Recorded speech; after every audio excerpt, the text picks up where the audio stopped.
Back on Hurricane Game Day with University of Miami assistant coach and pitching coach J.D. Arteaga. J.D., welcome to the show. Thanks for being with us. Thanks for having me. All right, coming off a big weekend against the Clemson Tigers where you had some gutsy starting performances from Eric Erickson and Eric Whaley, and then on Sunday, Stephen Ewing gave it his all until he hit a wall.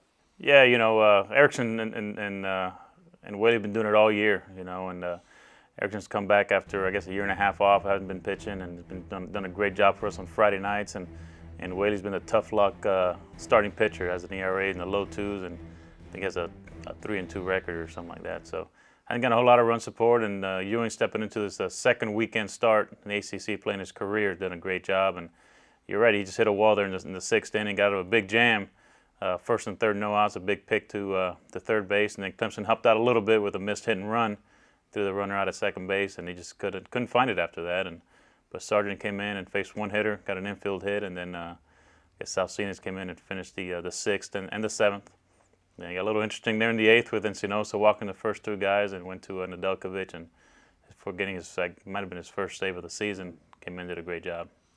With Erickson, his sixth year, and when he came to the University of Miami, he was already a good pitcher in terms of understanding how to pitch.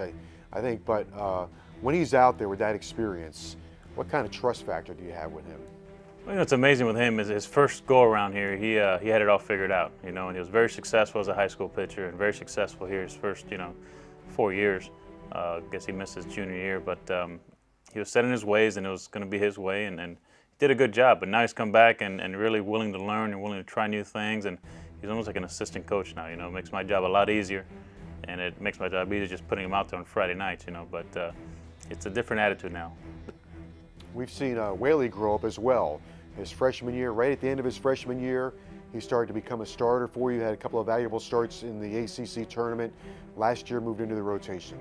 Yeah, he had a big start in the regionals here as well, his freshman year. And last year he was a weekend starter all season long. I guess a Saturday night starter for us, and again had the best ERA in the staff. His win-loss record didn't really show that, but he was our best pitcher going in, and you always tell that by who starts that second game in regionals, and that was Eric Whaley started against Florida, and again a tough loss there, but he's done a great job for us, and he's continued on this year.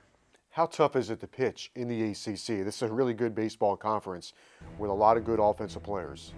Well, there's no off weekends, and anybody can beat anybody any week, and some days you face a team like Clemson that's not ranked, but they're a lot better than that, and they'll take 2 out of 3 from you. Or you got this weekend where you got the number 3 team in the country, or in a couple of weeks when you go to Florida State, it's the number 2 team in the country. But it doesn't really matter who you're playing. A team like Maryland will beat you if you don't show up that day. So it's a great challenge every week, and it gets you ready for the postseason. You mentioned Carolina; they are ranked 3rd. What challenge do they offer your pitching staff?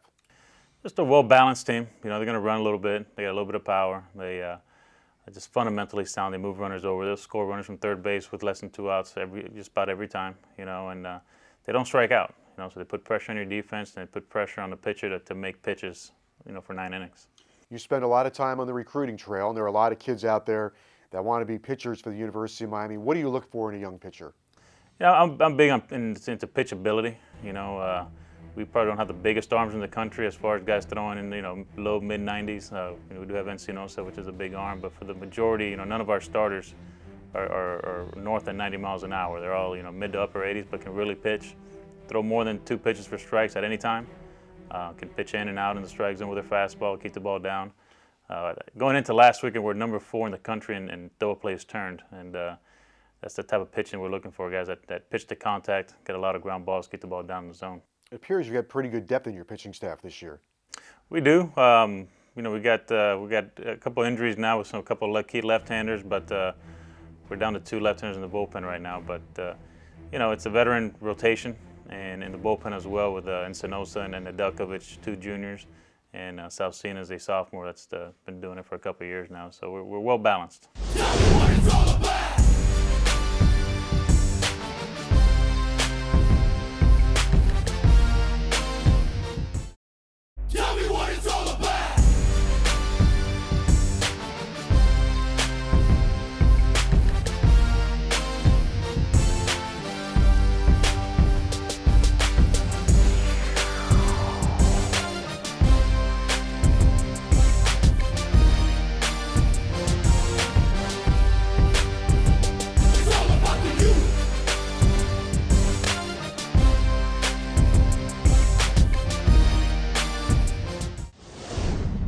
Hurricane Game Day on CSS continues. Talking University of Miami baseball this week, the Hurricanes will take on North Carolina at Alex Rodriguez Park. The Tar Heels are ranked number 3 in the country and in the standings, 1 game in front of the University of Miami. And someone that can do something about that is outfielder Chance Mack, who is with us. And this is a big weekend of baseball coming up. This is what you dream of, right? Yes, sir, it is. Big chance for us to make some noise in the top 25 and try to get our ranking back up. All right, you got involved last week against Clemson. You got into the lineup on Saturday and Sunday. You got an opportunity and you did something with it. You had a couple of key hits. Yeah, I had lost my spot and I was just trying to be patient, you know, keep working, try to get my job back. And Coach Morris gave me the opportunity and I tried to take advantage of it, and I did. You feel like maybe the confidence is growing a little bit? Oh yeah, definitely. I feel a lot more comfortable at the plate, a lot better on defense, and I feel like I'm starting to help the team a lot now. Okay, North Carolina, they're known, their trademark is pitching. You've seen them in the past. How good generally is their pitching? Their pitching is always one of the top 2 in the ACC, also tops in the country. We got to be ready to hit the fastball and ready to hit the curveballs and changeups, because they'll throw a lot of those at us. I mentioned they're 1 game in front in the conference, so if you win the series, you take command of the division. Yeah. So it's very important. Yeah, that's huge. That'd be huge for us, huge for our seeding in the ACC tournament, and then hopefully we can win that, host a regional, host a super regional. Now, what some Hurricane baseball fans might not know is you really like football. Oh yeah, definitely. Football, I miss it so much, man. Football and baseball is hand in hand for me. I always keep tabs on the football team here. I always see what they're doing, I follow it. I mean, I miss it a lot, but baseball is my sport right now. You were a defensive back, right? A little bit of defensive back, a little bit of quarterback too, so I miss it. I saw you a couple of times last year at practice, football practice, and I said, hey, why don't you go see Coach Golden? They need a little depth there in the secondary. Yeah, I mean, a lot of people have told me to try it out, you know, give it a chance, and the schedule that we have for baseball is so demanding that, and our game is just so difficult that I feel like it's just too difficult to try to manage both of them and schoolwork on top of that. When you were growing up, going through grade school and high school, were you dual sport? Yeah, dual sport, football and baseball. Also on like, whenever I wasn't in season, I would bowl also in leagues. So. Did you say bowl? Yeah, bowl. Bowling.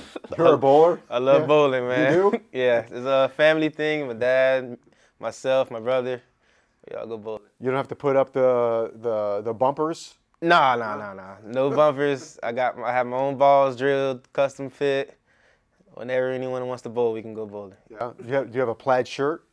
Nah. Just normal attire. Normal attire. How about bowling shoes? I do have bowling shoes. I have the little bowling wristband thing. I got the powder. I have the rosin bag. I have all that. Now, how did you get into bowling? My dad started off bowling when he was younger and whatnot, and he's been bowling forever. We haven't been bowling recently, and my brother also bowled while he was up in the Marines.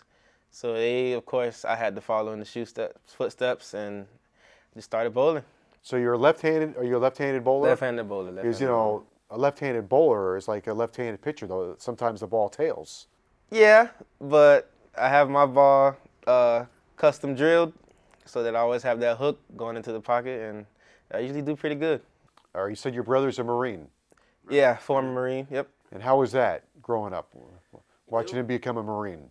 Honestly, I'm not really sure how that came about. I just know he was in the Marines. I think he enlisted right after September 11th, or right before, one of the two.